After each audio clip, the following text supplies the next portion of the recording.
Building a landing page. Social media giants would like you to believe that they are the alpha and omega of online presence. Yes, that is a big part of your online activity, but when it comes to selling a product or service as a viable business, you want to have your own website.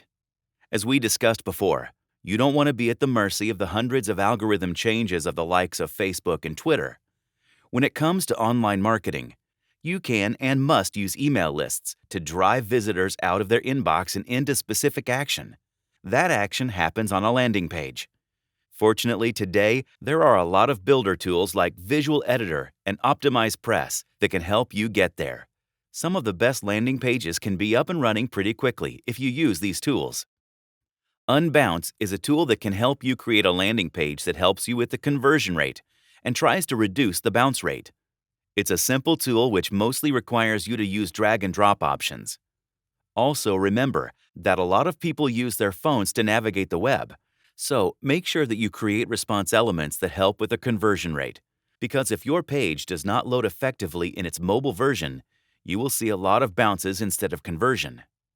Then, you need to add in forms to your page. This helps you get the data you need from your subscribers.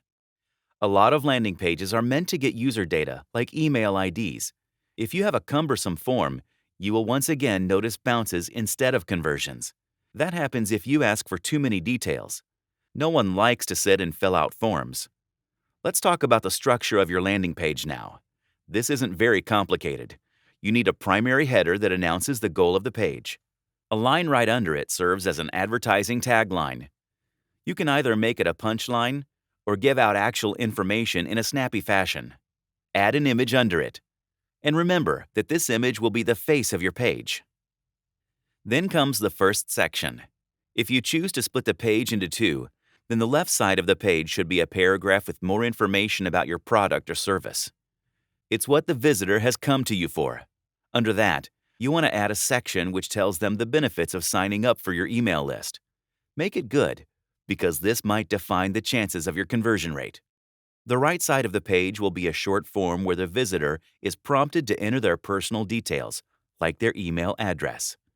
Once you have the page, you need to start thinking about driving traffic to it. That's our next move.